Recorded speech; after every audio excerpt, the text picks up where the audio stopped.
everybody, and welcome to another episode of the podcast of Bad Opinions. My name is Andy. Of course, we always have the wonderful Josh Waldrop. And now, don't kill me if I fuck your name up here, but we actually do have a guest today from the group. It's Daniel Rossi. You got it. First try. All right, sweet. And we've brought him in today because Josh don't know shit about video games. Not a thing. And I want to talk about video games. So we brought somebody else in who's been doing a lot of polls in the group here lately, and a lot of them have been video game centric. So perfect opportunity to finally bring somebody in from the group. Sorry, Taylor, looking forward to it. Couldn't be you the first time. All right, so today we're going to touch on the sitcom, or not damn it, Josh, you said it and made me mess it up. The TV Moms tournament that's wrapping up right about now. We're going to be discussing the video games. And then for our debate section today, we have decided to pick a wrestler that we all think could be the most known outside of The Rock, because that shit's not fair. He's in like 47 movies a year at this point. But real quick, is The Rock the most famous person in the world right now? Besides, I think The Rock is the most famous president. He's the biggest. I mean, he is running, I think. Yeah, that's true. Coming up. He could. I sincerely think The Rock is more famous than any celebrity. Let's leave it at that. I definitely say he is, because most of his movies make it into the Chinese market too. Yeah. It'd be between him and Cena for that, without a doubt.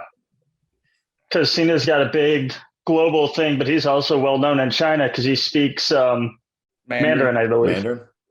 Yeah, that's when he acknowledged that Taiwan was a country, he then went back and apologized to China in Mandarin. It was pretty cringy to watch. Yeah, it's bad. It's a lot to unpack there, but no, I definitely think his Instagram posts, as corny and as he is on Instagram, like they pop big time. You talking about Rock or Cena? The Rock. Rock's Instagram game. His Instagram is ridiculous. It's wild. But yeah, I was thinking about it because, they always keep up with which actor can pull the most at the box office. It was Hanks for a while. It was Will Smith. Then it was Johnny Depp. And if you look at the numbers, the last 5 years, it's The Rock. Oh, absolutely. The highest paid actor of all time ever. I'm not sure. I could see it though. I'm pretty sure he is. He's up there at the very least. He has to be. He pulls these box offices, man, not once a year, twice a year. It's 3 movies come out in the summer, and every one of them pack out every play. Yeah, absolutely. It's MCU and The Rock right now. That's it. Well, and then he's going to be doing Black Adam. Oh yeah, I forgot about that.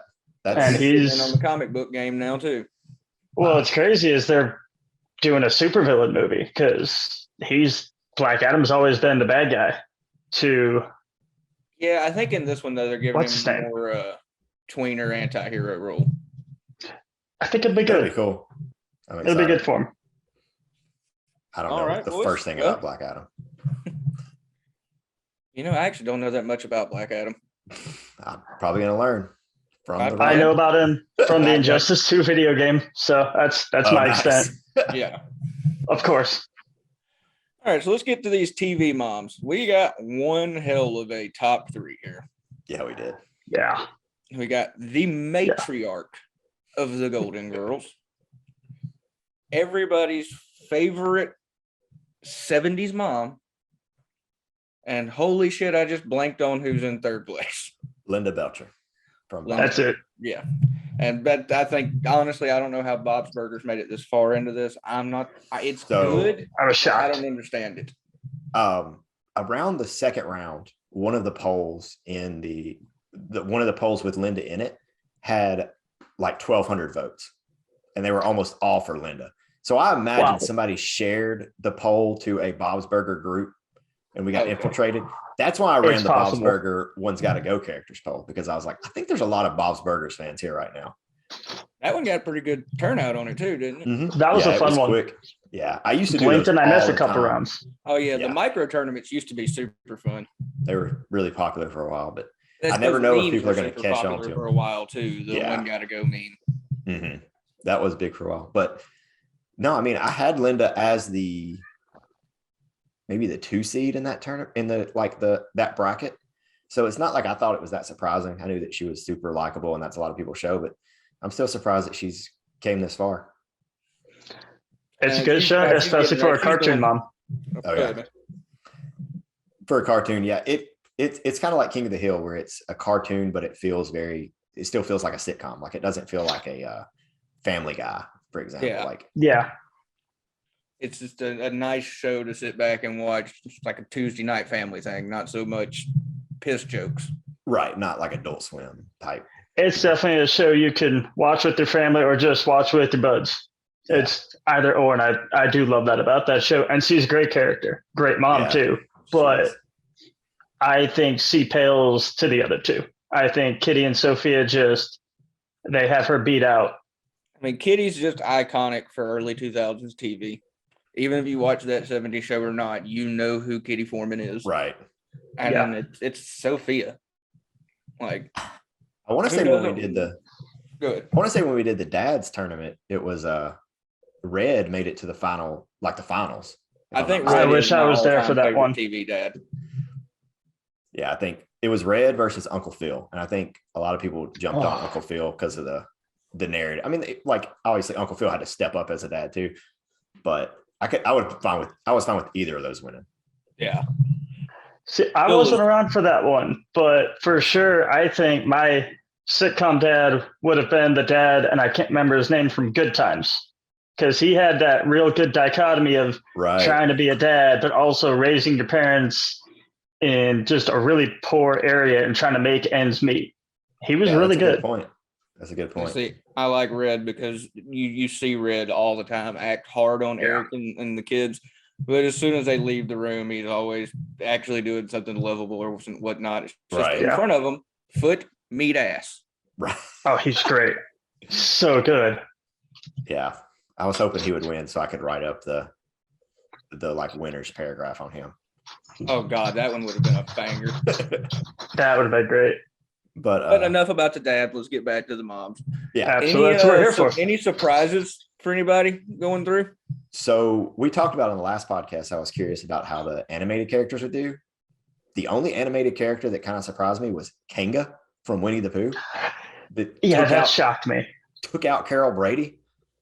It's nostalgia, man, and most of us aren't old enough for Brady Bunch. Right. Yeah. Winnie the Pooh kid. I'm surprised that Olivia Benson from SVU made it so far. I know that's a really popular show. That's a 20-year running show. I mean, and I don't even associate her as a mother, but yeah. Well, I almost didn't include her, but then I looked up her son, and her son had been in 59 episodes. So I was like, that's kind of there's 400 episodes of this show now or whatever. But yeah, those have got to be like later in episodes after most of the people I cared to watch are gone. Her beating out Beverly Goldberg was the big tournament shocker for me, because I was like, Bev's got this. She's such a smother mom, and she's got that dichotomy of being flawed, being a mom, but still having her own agency as a character. Yeah. And that shocked me. So when I was looking up the polls and trying to make this one, I always look at like lists, listicles and stuff. Beverly Goldberg was near the top of every one. But I'm not that familiar with the show, and I'm guessing a lot of people aren't, because I think on merits alone, I think that she would have won. I mean, honestly, like looking at the way that the list went, she should have been the 1 seed. But I think especially our group just isn't that familiar with it. I don't think so. Yeah, that's the problem with this style, is it becomes a popularity contest after a while. People watch Bob's Burgers. That's absolutely. They're voting for what they see in front of them every day. And Bob's Burgers is a lot of people's comfort show. Yeah, it's a good one. I can't argue against anybody picking her. Linda's a great character too. Yeah, I think Beverly was the higher seed than Olivia Benson when they've matched up. I don't remember who else Beverly was a higher seed than, but there was a couple that made it a little further. I don't remember. I think Fiona made it to the final 12. That was the other one. Hell yeah. Yeah. I didn't pay a whole lot of attention to this one just because busy as shit the last couple of days. Understandable. But as soon as I saw Fiona make it past the first round, I was like, all right, I can at least be happy and not have to cut a promo on the group real quick. Right. There ended up being not yet. A little bit of a heated discussion about it, but yeah. I think if there's anything else that surprised me. No, I mean Marge. Most of the candidates made it to the final six were high seeds. It was like Marge Simpson and Roseanne and Sophia and the normal cast. Sense, Yeah, so they're the most classic, most iconic shows that we all remember. Yeah, exactly. I think the biggest upset was Kanga making it as far as she did. And I'm okay with Kanga making it far in because absolutely. It's Kanga, right? But I mean, talk about just didn't see it coming. I thought she'd be out first round, second. I did too. I don't remember who Kanga faced in the first round, but I remember thinking Kanga shouldn't win this. Yeah. Well, I'm actually going to use this as a good transition to get into the next point here. Kanga also has another thing that bumps up popularity, and that's Kingdom Hearts video games, because everybody loves the Winnie the Pooh level on Kingdom Hearts. That's a good point. I mean, Winnie the Pooh in general is just among the best known. Oh, it's great. But I'm gonna go ahead, drop a little my lack of gamer cred. I haven't actually played any of the Kingdom Hearts games. Oh, you poor I played like a little bit of the first and a little bit of the third, and I just couldn't get into them. I mean, I guess they are niche, but I mean, I guess you can't really say they're niche anymore. Kingdom Hearts 3 was one of the biggest game releases in fucking half a decade. I think they're talking about four right now. Like it ended up being not what necessarily everybody wanted, because people bitch about it online all the time. And there is some merits. They made the game way too damn easy. It just does, the combat in it gets very repetitive compared to the 2 is the best. Like that is what I've heard. Far and away, Kingdom Hearts 2 is the best of the entire, I want to say 15 game series at this point. Too many. Because, and see, this is the problem with Kingdom Hearts and why it's known as one of the most convoluted series out there. You have 1, 2, and 3, but lore that you need for 2 and lore that you absolutely need for 3 are buried across 2 mobile games, at least 4 handheld games. Yeah, like now one on the Switch that's a rhythm game. There's a movie. It's essentially a movie. It's a 2.5 hour long video called 358/2. And if you don't watch all the shit, you can be plugging along, doing just fine. You think you know what's going on. And then a 7-minute cutscene goes by and you're like, I don't know who any of these people are or where they came from. I had to watch a recap video by, I want to say it was Barry Walker. He was the editor for Game Grumps, and he did a full rundown of all 3 games and everything. And even with the timeline, I still couldn't keep up with all the characters. It was too much. There's a moment towards the end of 3 where all hope looks lost. It seems like our protag is just about to go down. And all of a sudden, out of fucking nowhere, hundreds of Keyblades just come in, flying on their own, save the damn day. And then at the end of the sequence, you see a bunch of fucking names start going by, and you're like, what the fuck is that? It's mobile game players who just happen to have gotten to like the right level in the game and contributed something, all got put into the game. And none of us that didn't play the fucking mobile game had no idea what was going on. Yeah, it's a series I tried so hard to get into, and I enjoyed the combat. I enjoyed the story, but I'd look at everything I had to play, everything I had to watch, the small stuff. I was just like, I want to get into this, but it's too much. It's too much for me. I just want the game, the gameplay, the story. Give it to me straight. I don't want to play the extra small stuff. The guys I actually watch on Twitch, they do it. It's like once you get hired there, sometime in your first 6 months, you're gonna run through Kingdom Hearts 1, 2, and 3 if you haven't played it. And we just wrapped up the newest hires Kingdom Hearts 2 playthrough, and now the community punished all of them and is making them run through all of the B-side games, like all of the little bullshit games. They've all day yesterday, ever since Monday. That's just what they've been doing. The B-side shitty games. That's a lot. Boy. That's so much. I'd like to see them then turn around, test their knowledge, and see how much they remember from those games. Fucking nothing. Absolutely fucking nothing. An hour later in the stream, they will not remember what the fuck they did an hour before. No. Yeah. let's get into this tournament. So we got greatest video game of all time. Is that what we're coining this one? I think so. So the thing about this one is Daniel actually made this one. He sent it to me probably a month and a half ago. Sounds right. I was going to run it, and then Bruce Willis became like the topic of conversation that week. And then we started this podcast with the Tournament of Champions, and it's just gotten pushed back, but we're getting to it now. And I wanted to make sure Daniel was here to talk about it because it's his monster, not mine. Yeah, I sat at work, just sitting around doing nothing, waiting around, and I was like, well, you know what? Let me go ahead and make a little tournament and tell Josh, hey, if you ever want to run this, here's I think it was 64 games. And I went over it, and I went over it, and I went over it, and I was like, I think this is it. I think this is the best of the best.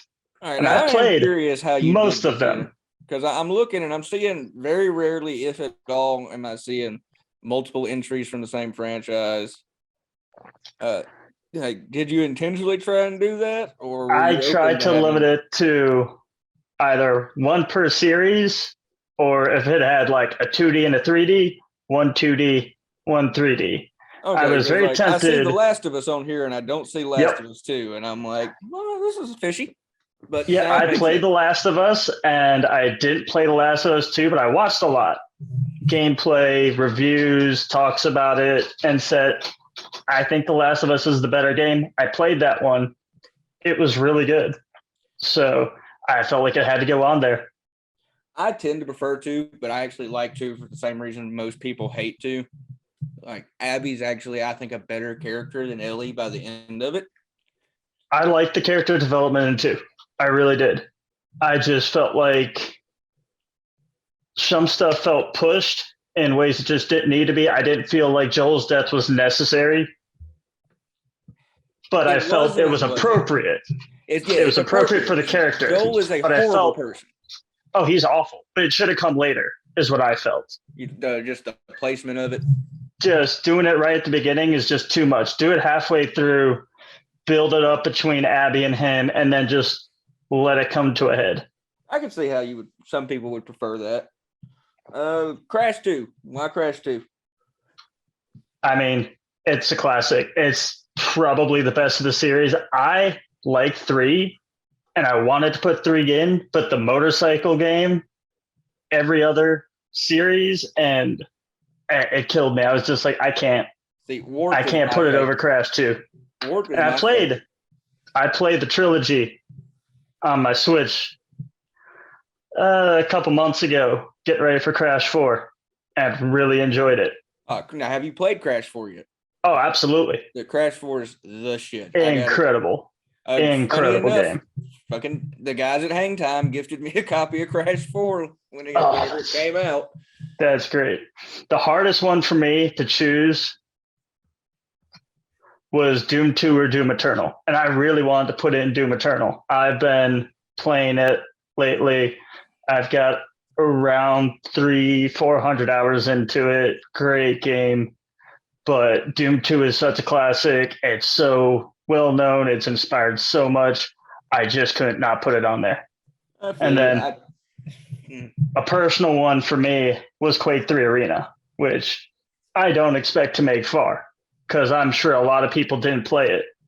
But that was, for me, that was the game that got me into shooters and multiplayer LAN parties with my friends on the computer, everybody in one house, bringing these giant computers and giant monitors and just setting it up.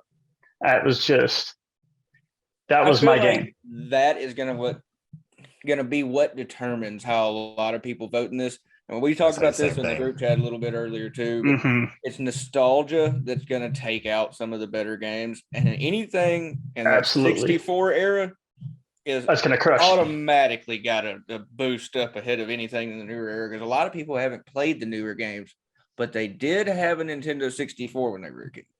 Who didn't?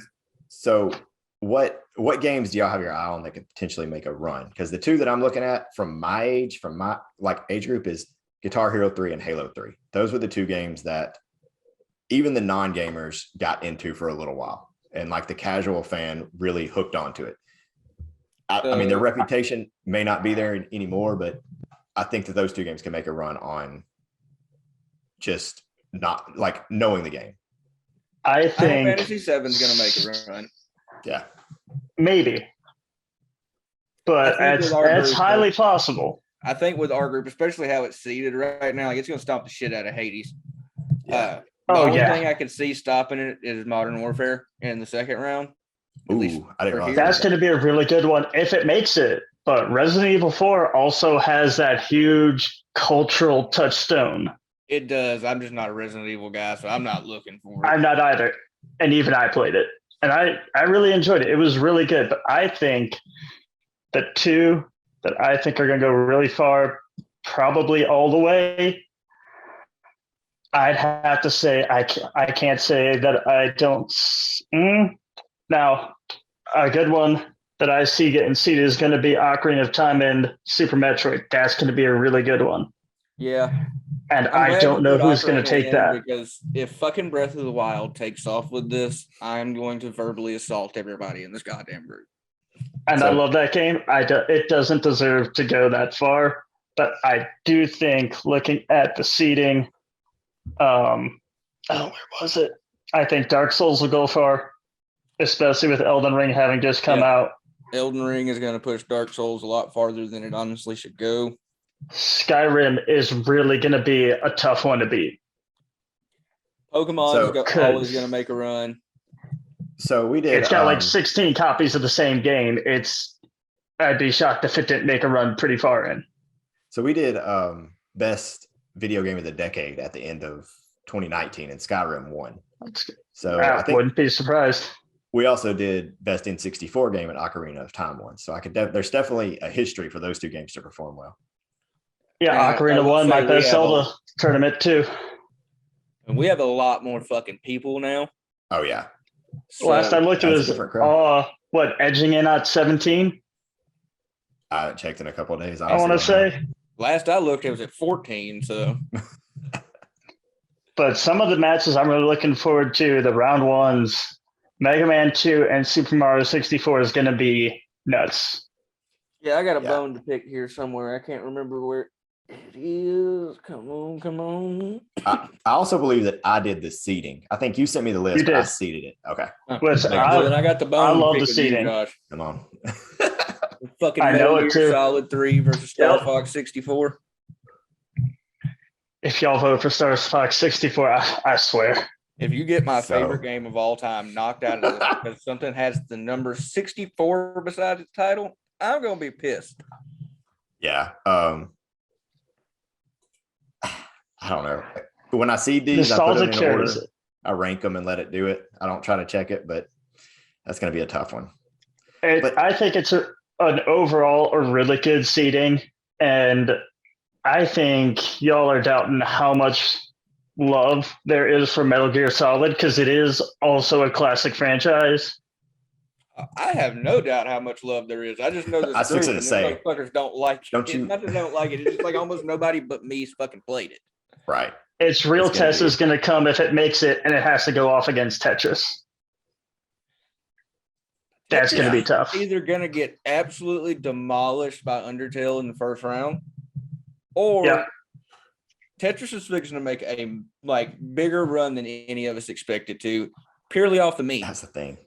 Yeah. It's a dark horse for sure, but it's got all the possibility to make it.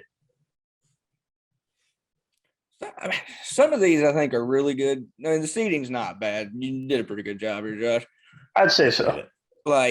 You're killing me here because WoW was fixing to destroy Horizon Zero Dawn, and objectively, it's like WoW is WoW, but Horizon's one of the prettiest fucking games I've seen in a long time. The gameplay is very smooth. It's good. It should be known, I am very much a single player, story driven. I'm a PlayStation exclusive guy. I like my Apex, but I like big narratives. So see, I'm the exact opposite. Everything that I know is going to be casual, like party games, like Mario Kart, stuff like that. Like that's the games that I play just for the fun of it. I don't get too serious into gaming. I'm right in the middle of that. I think I play a round lot one of. is going to really determine how this is going to go because you're either going to see the casuals come out and vote or the gamers Mhm. refuse to get on here. And see, every time I we do a think you're going to gaming, see both. every time we do a gaming tournament, the hardcore gamers vote so objectively. Like there, every time there's somebody that's like, well, I like this game more, but I understand that the gameplay on this game is more so. And then other people are like, Mario, lol. Pretty much. Yeah. Yeah. That was the shocker for the Mario tournament I did. I was like, 64 is going to be in the end. I don't see how it doesn't make it. And it didn't even make it into the semifinals. And that shocked me. That is wild. Well, I was about to say that I thought Mario 64 could make a run to a run, but yeah, I think it's possible. It is. It does have 64 next to the name, so yeah, that'll help it here. It's not against that will help either. Because so I will be curious to see how far Mario Odyssey makes it and how far Minecraft makes it. About. That's going to be really good. Mario Odyssey has a really good first round matchup. I don't remember who it is. Yeah, that's it's Elden Ring. I'm looking at the. Oh yeah. Yeah, that's going to be. I'm torn because I don't know. Stomp or get stomped. I was about to say, if I did this 2 weeks ago, I think Elden Ring still had enough momentum, but I think it's starting to fizzle a little bit. Yeah, my TikTok feed is not defeat this boss in one hit every third video anymore. Yeah, right. No, I've got a lot of time in Elden Ring, and I've dropped it finally to start playing some other stuff. It's still calls me back, but I think it's too early for it to go all the way. I wanted to pick up Elden Ring, but again, I watched so many bosses just get Kamehameha one hit. And I'm like, I don't have to play that way, but now I know that's an option, and I'm not fixing to bang my head against the wall for 2 hours when I can just walk up and dust this thing. Well, and then I've got good and bad news. They have nerfed that. You can't really just walk in and decimate every boss anymore. They've definitely nerfed it a good bit, but 6 playthroughs later, every build's good, every build's viable, but definitely the coolest builds I've seen of a Soulsborne game. Yes, like it's incredible. What's y'all's general opinion on the Soulsborne games? I have some friends that are really into them and some friends that really don't like them. I really have to be in the mood for them. I am of the opinion that they shouldn't be forced to put an easy mode in. If you pick Soulsborne, you know what you were getting into. Right. But I have to be in the mood to want to shoot myself in the face for 2 hours. Yeah. I would say it's the first 2 games, I'd say, are not for everybody. They're incredibly niche. They're difficult. They're punishing. They really added a lot of accessibility with 3. Bloodborne is kind of a return to form. It's hard, but it's got that gothic setting that people just love, especially people around our age. Just go back to the high school goth setting and just love it. But that's a good point. Elden Ring really added accessibility without an easy mode that I would say anybody should play it. It is really good. It's got the summoning. It's got stuff to make it easier, but it's still hard. If you want to go in it the old school way, it's going to kick your ass. It kicks mine. I've played every game. I've seen so many people just give up on the tree sentinel as soon as they get let out into the world.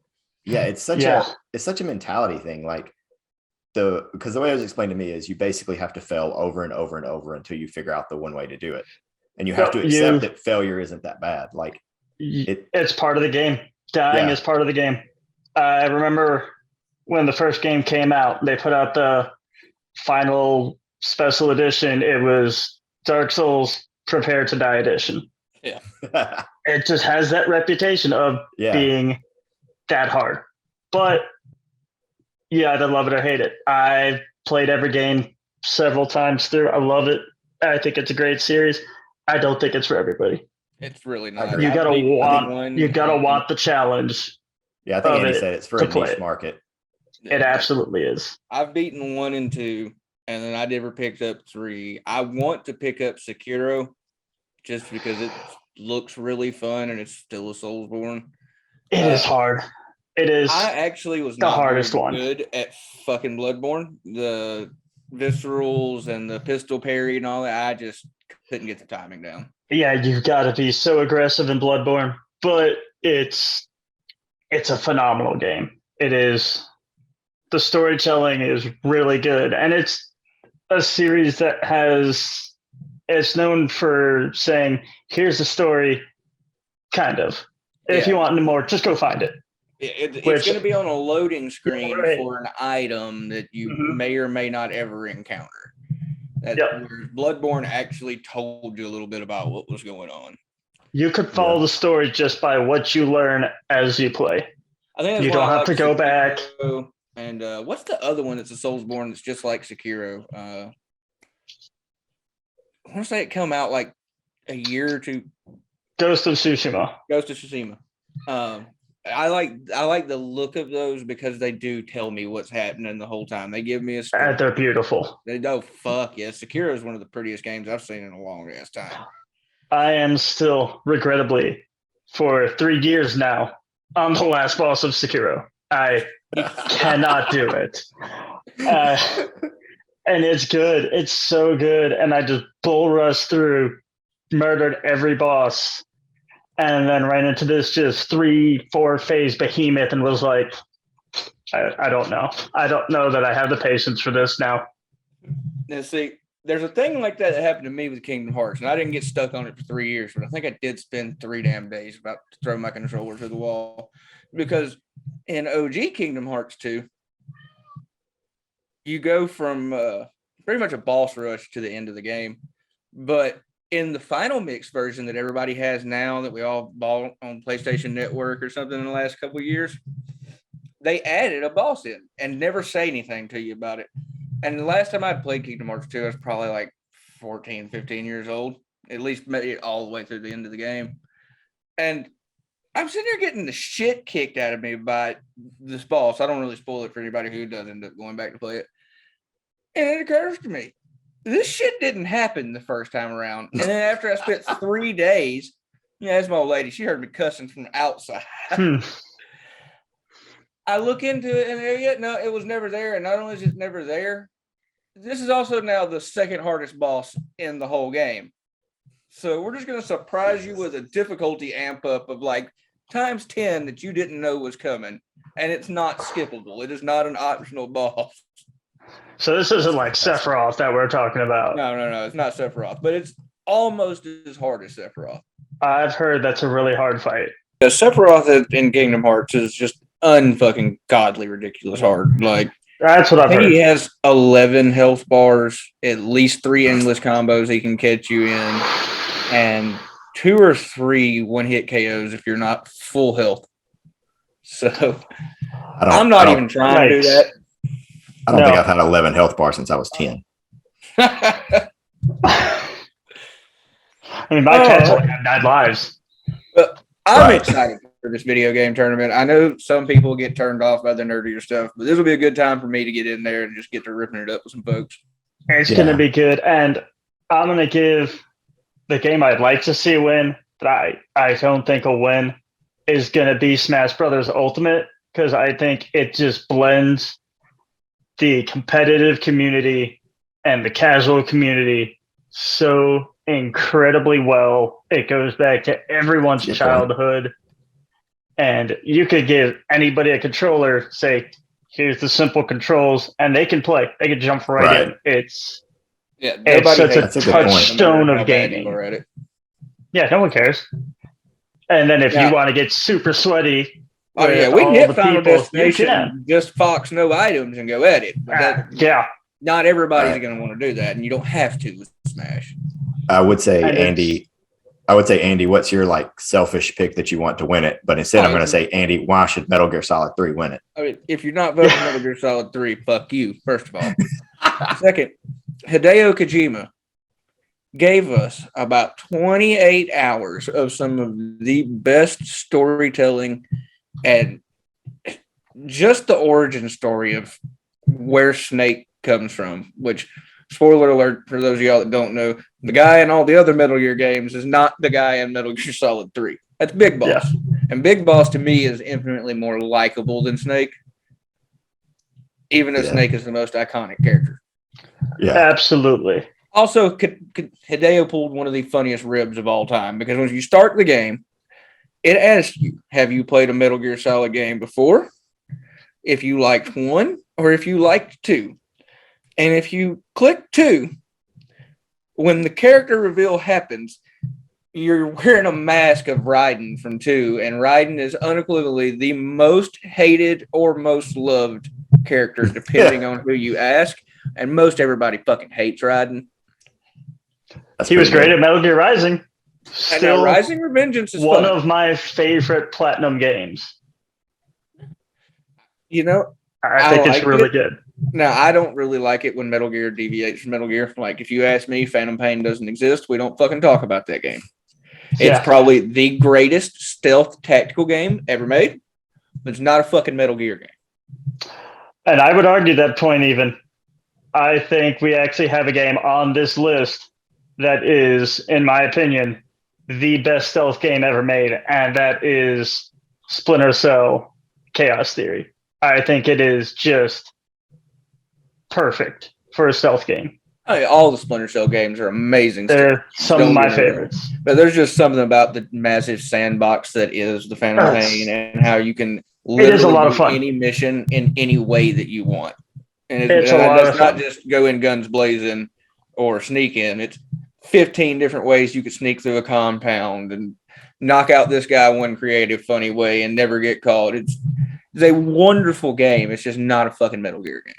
Well, and I will say one of the things that it does, and it's part of that just Kojima thing that not a lot of games, even stealth games, do, is if you sit in cover and throw a lot of headshots, the longer you play, the more you'll see enemies with helmets. Mm-hmm.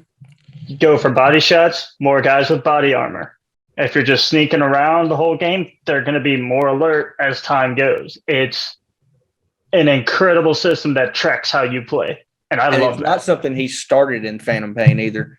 He's been doing it all the way back. My favorite example of it from 3 is there is a warehouse you go through about middle ways through the game, and there's food stores in there.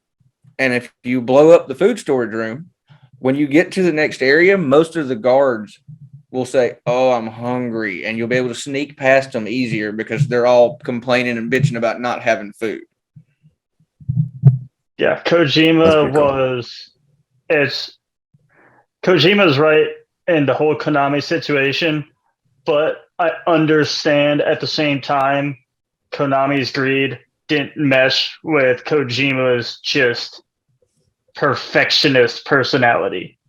Yeah, and also everything needed to be perfect, didn't matter how long it took. Kojima also needs someone to tell him no, though. Like, he really does. And we saw that, and we saw why when they put out what was that game called with Norman Reedus? I just can't remember it. Son of a something's Death Stranding. Death Stranding. And yes, that is the stupidest fucking high-end game I have ever seen in my life. It is the most beautiful and yet most awful game. Like, bring the hate. That's my bad opinion today. Just bring the hate. I'm ready for it. That's not a bad opinion. Death Stranding's like the worst fucking game to come out. Like, it's a horrible looking indie game. And I'm still going to go, that game's a better game than Death Stranding. Absolutely. So that might be enough video game talk for this. I think so. Real quick, what's y'all's prediction? Who do you think is going to win? Oh, God. Not who you want to win. Who do you think is going to win? I'm going Final Fantasy VII. I think it's hard to argue against it. It has such a high approval rating. I gave it the number 1 overall seed. It has a nostalgia for the right people. I think I'm picking Final Fantasy VII to win the whole thing. God, it's such a tough one. I'm gonna have to pick Breath of the Wild. It's just too goddamn popular, and it's we were arguing in the group about it the other day. Yeah, I think the game that's going to turn around and take it, much to my dismay, because it doesn't deserve it, is going to be Skyrim. I think it's just too popular to fail. So yeah, the one seeds. 3 heavy hitters right there, and only Yeah. one of them actually deserved it. And I don't want any of them to win it. I played Final Fantasy VII. I never felt like I need to go play that again. I was like, all right, that was cool. I'm not a Final Fantasy fan, but I understand why it gets heralded as the greatest game of all time in everybody's list. It's at least I'm here to see it knocked out. Real gamer list. I'm here to see it knocked out in round 1. So you know how everybody has like an embarrassing email from when they were in like middle school? Yeah. Like your first email. My college roommate's email was FF7 Master something. I don't remember the numbers. That's fucking. Oh, that's amazing. Right. Now this has been fun, but now it's time to get down to the nitty gritty. We are back with the debate portion of the podcast again. We still ain't come up with a name for this shit yet, so we'll figure it out. But me and Josh were having an interesting discussion the other day when we were trying to come up with what we wanted to do this week, and we were spitballing ideas back and forth. And I said, "How about who's the most famous wrestler of all time? That's not The Rock, because The Rock's the most famous person on the fucking planet." Right. And absolutely. So I think it's Stone Cold Steve Austin. I think you're wrong. I think it's Brock Lesnar. And Josh, you said John Cena, right? John Cena. All right. Sticking with the J names, I see. Well, who wants to go first? I'm the only wrestler in this conversation, so I think I get to bye week off. All right. You get the 1 seed. All right, Josh, you want to go first? I can do that. I think I know that Cena carried WWE through some lean years. I know that Cena's peak isn't exactly the peak of WWE as far as popularity goes, or wrestling in general. I think it's hard to underrate, especially for something like wrestling, that even at its peak was still a 10 to 15% of the population thing. It wasn't something for everything. It's hard to underrate how much it matters that Cena got memed. The memeability of Cena is bigger than almost because memes are our language at this point. And son of a bitch, I forgot about the fucking. And his name is John Cena. God, John Cena rode that meme to a cameo on Parks and Rec. Yeah, that's right. He did. And then you also think about Cena. He's been in a Transformers movie. He's been in Suicide Squad 2, I think. Yeah. And he's been in a Fast and Furious movie. And that's right. I forgot that. And a ton of rom-coms. Yeah. He was in all. He's actually worked with like the SNL, like the Amy Poehler, that group a few times. He was in. He's a funny dude. Yeah, he really is. Also had to work with Amy Schumer, which should be like that takes something away. Oh there. So I have a really bad. I always get Amy Schumer and Amy Poehler mixed up when I read their names, like not as people, but when I read their names, I always mix them up. Because Amy Poehler, I can understand that. Yeah, I think it's just the Amy and the ER at the end, but yeah, I'll see their name and I'll be like, oh, that's nice. I'll be like, Amy Schumer, that's Parks and Rec. No, it's not. No, it's so far. I don't even like Parks and Rec, but that's an insult to Parks and Rec. Oh, yeah. Oh, majorly. But yeah, I think it's argument for. He's been around forever. That's a solid argument. He's been memed, and he's got a little more exposure as far as like to pop culture than I think wrestling fans realize. He's not The Rock or anything, but I think his ability to blend into an actual like Hollywood, because even if you just looked at his like acting credentials, I think that he's a B- list celebrity. Yeah, I'd say even a B+. Cena has definitely that worldwide appeal where everybody in every country does know who he is. Yeah. I definitely. Especially the goddamn Chinese. Yep. Yeah. Well, as being in a Transformers movie, he's definitely got the Chinese. That definitely puts you somewhere. Now, I would say, and the reason I'm going with Brock Lesnar is sticking with sports, and it is a worldwide market. He started, I believe, I don't know if he started any games, but I know he started as a Minnesota Viking. and he made it through there. I think he was a little too rough for that, but he's known in the wrestling world from amateur to pro. He's got the credentials of a UFC fighter. He's blown up on TikTok, and he too has been memed for a lot of his faces and a lot of the stuff he's done, mostly in the last, I'd say, 10 years. A lot of the memes He's come made a from, like, his huge match splash. with Taker and stuff like Oh that. yeah, Oh yeah, I forgot about that face.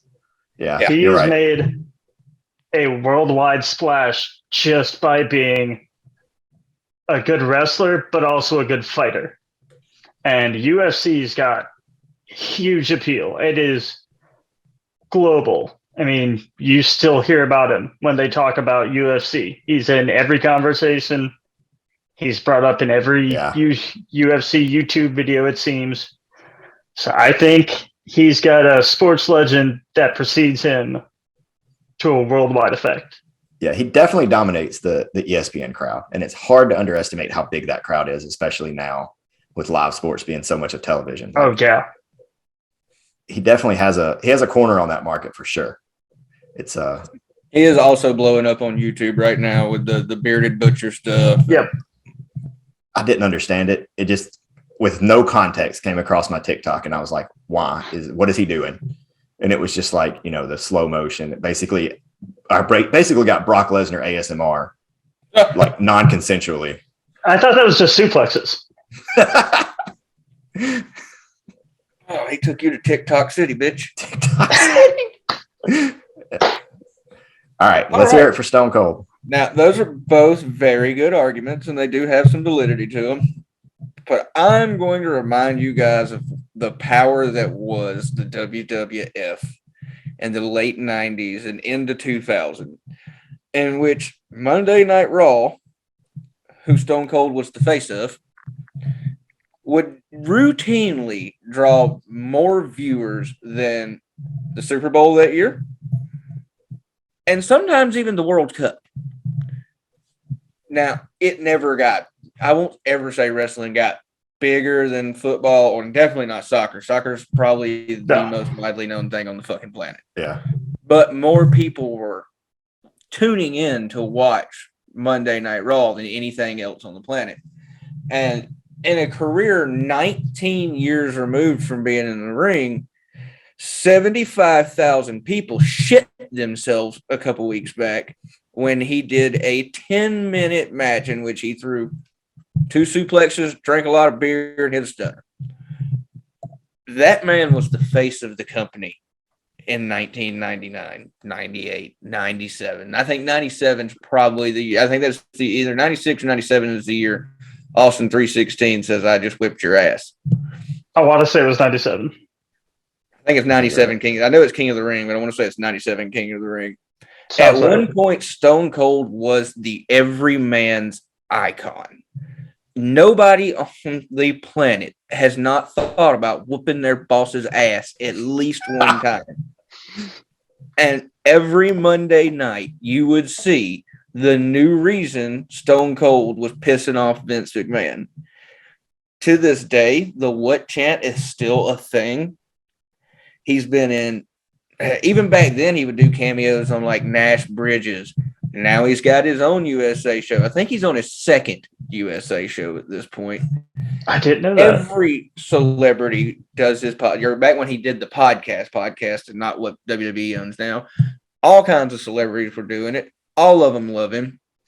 The dude has been a household name for 25, 26 years at this point and hasn't been in the fucking limelight for 18 of them. Yeah. He had one of the shortest careers in the WWE for a top guy and is still the most over thing on the fucking planet. Also, it's pretty well documented that Stone Cold made Vince McMahon more money than any wrestler before or after him, and probably ever will again. Undoubtedly. Wrestling will never reach the height, probably, that it did for a hardcore merch buying, ticket going. Yeah, there's no way. Yeah. There's no way. Stone Cold is to wrestling as Beatlemania is to rock music. Like, it's hard to underestimate like how many like stars had to align how much of a like success he had to be. I mean, I don't want to take away from his talent personally, but how much of a success he had to be and how much he had to capture the moment. There's no doubt in my mind that, I mean, honestly, the person that would be closest is Stone Cold in 99 is The Rock in 99. Like that's the two that would be the closest. Like without a doubt. Far as I think that there's no question that if you asked 100 people to, like, if we were playing Family Feud and the question was name a wrestler, I think Stone Cold wins hands down. Yeah, you're going to hear Stone Cold, The Rock, and John Cena. Right. I think there's enough audience outside of wrestling to make up for it for Cena. I just Absolutely think that is. I don't know, because like you said, everybody watched wrestling in the late 90s. Like, it's also hard to underestimate how big wrestling was back then. But Cena's got his hands in so many different bags at this point, and he's made himself a celebrity outside of wrestling on top of being, you know, a top 5 to 10 name in wrestling history as well. And I get the point. I think for me, it just the celebrity that he's made himself outside of wrestling, I can't fathom as being bigger than the celebrity that was wrestling in 99. And that's Stone Cold's face. Yeah. I think. Yeah, I can't argue with that one. It's hard because, like you said, there will never be a pop. Like, every time you see a, you know, greatest, any kind of superlative about wrestling, Austin either has to be on the list or has to be number one, because that, like, it's hard to underestimate what Austin was. Honestly, if we're talking in terms of strictly wrestling, Hogan is the only argument, and that's just because it was a different scene and Hogan had a different effect. And Hogan was a guy that could go on and make any wrestler big. Yeah. It didn't matter who he was facing. Yeah. See, that's the cool thing about, for me, Austin, though, is he was never meant to be a baby. Oh, yeah. He was the original cool heel. I mean, you had your Razor Ramones and shit like that, but none of them popped until the NWO come along. None of them popped like Stone Cold did. And even then, they were known as heels after that point. Once they got cool, they were heels. They were having to cheat, where Austin just still got to cheat. No, I'm listening to a podcast right now about the Attitude Era. It's 25 catchphrases that define the Attitude Era. And the last one they did was Brian Pillman's Got a Gun. And that is the most heel, like, least baby-faced segment probably in wrestling history. And, like, Stone Cold's involved in it. And it wasn't, you know, 6 months later that he was 316. That was the segment that also really blurred the lines between wrestling and reality. Yeah. It was the one that set precedent for maybe this is more than just they wrestle. Maybe they really do hate each other. It really blurred that line. And Austin's reputation of being be anyone badass was part of that. He was unhinged. But that's what people loved. Also, you got just some of the most iconic moments of wrestling ever are going to be Stone Cold centric. You can't think about I guess not Ruthless Aggression. This would have been Attitude Era still. The fucking supermarket gimmick with Booker T. Oh my God. One of the best. $10,000 worth of damage. Two dudes in 8 minutes did $10,000 worth of damage to a fucking grocery store. Yeah. That's a lot for a grocery store. I remember being a kid, and, like, the same way that, like, my families would get together to watch, like, a college football game. Like, they would, like, have card night on Monday nights to see what Stone Cold did on Raw that night. Like, it really is hard to a wrestling crowd. Like, Stone Cold was so much bigger than it's hard bigger to than the company itself. Yeah. He was the first guy to be able to take his ball and go home and not get told not to come back. Right. Oh yeah. Wasn't it? It was Stone Cold, I believe, that threw The Rock's title belt into the river. Actually, it was Rock's belt because it was Kurt Angle's medals. I thought it was Kurt Angle's. I remember Kurt Angle's medals. Because I remember that. And I remember that just being like, did they just throw the belt that they've had for however many years into the bottom of a damn river? Oh, God, there's so many fucking replicas of that thing. But, yeah, no, at the time, it's like, at the time, just went in the river, not a belt. It was the belt. Yeah, there's going to be a good argument for any of the guys that we picked here. I think the real takeaway from it, though, is what cultural phenomenon wrestling has been, and in some ways always will be. Yeah, you're right. This is something that started as a way to fucking trick marks out of money in carnivals 120 years ago. Yeah. And I mean, Austin was a middling to, he was like a mid-card wrestler for like a full career, right? Oh, yeah. Stunning Steve Austin. Like nobody ran the Ringmaster. But he saw his hair, that blonde hair. The Hollywood or is it Hollywood Blondes? Yeah. Hollywood Blondes. Yeah. Hollywood Blondes with Flying Brian Pillman. So, and it's for me, wrestling, of course, now it is a thing for me for wrestling since I did the shit for 10 years. But yeah. Absolutely. I think as an interpretive art, I'm not going to say it's the greatest form of art ever, which we all know. Well, Josh knows. I think video games are the greatest form of art ever, but Josh doesn't like to put a greatest ever on art. But for interactive storytelling, if wrestling is not the best, it's going to have to find something real hard to beat it. It mixes theater and athletics so incredibly well. You have to know your lines. You have to read your lines, and you've got to know your scenes. But you also have to have the athleticism to make everything look real inside the ring. But it's not even just knowing your lines. They blended that so well. It's knowing how to work off of a crowd. Wrestling is That's crowd. What I was about to say. It's storytelling, but it's crowd work. Stone Cold said something along these lines in an interview he did not too long ago. He was asking about when WWE didn't have crowds for a while, and they were just doing the screens and shit. The Thunderdome, what do they call it? Yeah, the Thunderdome. And he was talking about how that would have been the hardest time to be a wrestler because what we do is feed off the crowd. And he said it this way, and I've never been in a fucking crowd that goddamn big, but I've done 500-600 before. And you can be in that ring and you're not really paying attention to faces around you and stuff. But if one some bitch in row 17 is booing when he's not supposed to be booing, you hear that guy. And you find a way to make a connection with him through what you're doing in the match. See, wrestling's not about the moves. It's what you do between the moves. Mm-hmm. That's what makes wrestling There's a lot of incredible storytelling that's done in that way. And you see it. You could see it change up momentum when you can feel the crowd start to go against the match. You can feel the wrestlers get frustrated and say, we got to do something different. We got to change it.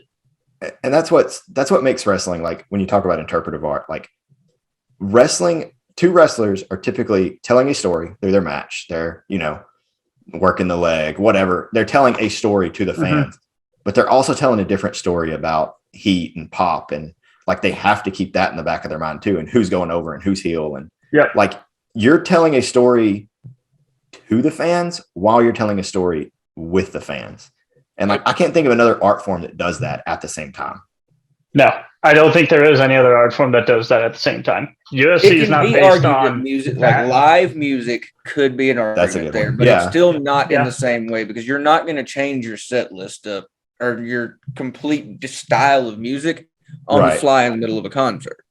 And even then, the best artists would be doing that. The best live performers would be like, hey, I pulled this person out of the crowd and now we're going to riff on this for a second. Like, but a wrestler is constantly riffing. They're constantly evolving. Well, they're good ones. I mean, you've told me before that there's some people now that want to call their spots 2 days before and give you what you get. Well, some of those matches are going to be some of the best matches you've ever seen. Oh, yeah. I fucking love the Young Bucks, and I think they're two of the best performers in the last 20 years. Yes. They revolutionized tag team wrestling, but they did it in this flippy dippy. We're going to call it all in the back. There's no room for deviation. The only real that kind of storytelling you get from that is on the way to the ring and maybe after the match. And of course, they are good enough workers. They can just call it on the fly if they have to. Oh, yeah. But because of them, I've noticed this in the real indies over the last 5 years or so. The art of walking and talking, which is what all old school wrestlers learn how to do, is going away. There's so many kids that I've met in the last few years that if I show up late or they show up late and you got 5 minutes to throw your gear on before your music hits, Anybody old school, they can look at me, I can look at them, go, hey, I never met this person before in my life. Go, hey, what do you do? Boom, boom, boom. Okay, I like to do boom, boom, boom. We'll see you in the ring. Go out there and we'll put on a good match. A lot of these kids can't do that. If you don't call the whole thing in the back and go over it 45 times, they're not gonna. They'll go out there and freeze. To make a loose metaphor, it's the difference between SNL and YouTube. You plan your YouTube video, you put your YouTube video up exactly how you want every joke to hit. But on SNL, you were riffing off each other and you were building off each other. Yep. I'm gonna deviate slightly, still within the same realm. In YouTube, I was watching, I can't remember, it's called Game Changers, if you've ever seen it. And it's I've heard of it. Improv in the same kind of way that Whose Line is. Mm-hmm. But they did one where it was musicals on the fly. Here's a phrase, we're doing a musical number. Incorporate this if you can. And I mean, every time it felt like it was pre-planned, but it's not. And that's what wrestlers do best. It's that ability to just say, I'm doing this, I like to do this, you like doing that, let's make it happen. Yeah. And they just go down and do it. Me personally, I want to be able to walk and talk in every match I'm in. But the era in which I got into wrestling was me and my tag partner are some of the last that'll be trained the way old school people trained. And so we did start to learn calling things in the back. And my preferred method is going, all right, y'all like to do this, we like to do that. Let's call an opening. So just figure out how we're going to start this thing off. We can always change it up if the crowd's not going with what we want to do, but figure out how we want to do it. And then we'll call 2 or 3 spots that we might hit, but not where we're going to hit them. We might, all right, we're going to do this sequence to go into this, but everything around it will be purely walk and talk. And of course, everybody calls the finish. Not everybody. Most of the time, the finish is called in the back because most of the time your guys aren't calling the finish. The booker calls that. Right. Now, some of the guys like me and Sean have wrestled for the last 10 years over and over and over again. There's promoters that trust us and they'll go, hey, y'all know what the fuck you're doing. Just tell me before you go out there, but figure it out yourself. I remember a couple of years ago, Jericho had the ref for one of the HBK Taker Mania matches. And it was the one where HBK got hurt and they had to change the match on the fly through the ref. Yeah. And it's one of the most phenomenal things I've ever heard. Because to hear the way they went through it, to hear the way that they, and then I went back and watched it and like you don't notice the ref like relaying messages, and to do that on, WrestleMania, like it's truly like a special art. Referees are some of the most important people in the business. A good one. Now, I've known lots of fuckers that were just weekend cosplaying and they just get in the way and they don't know what they're doing. But a good ref will get you a message from the back without ever leaving the ring, doesn't have an earpiece in, and he's going to perfectly relay it to you. Oh, that's awesome. Yeah. And some of the best matches for me are the ones that also go wrong. And the one I always look to, Andy, I know you'll know this one, is Hulk Hogan and Shawn Michaels. Right. Where they tried to pre-plan their whole match, and Hogan got all in his feelings about a lot of stuff. And Michaels said, that's how you want it? Fine. And he oversold everything. That's but beautiful. Whether the crowd was wise to it or not, it was still a fun match to watch. Oh, yeah. I mean, it's ridiculous and it showed how good they were. Up off the ropes. But it's my gosh. When he was flopping on the turnbuckle, it's one of the funniest things I've ever seen.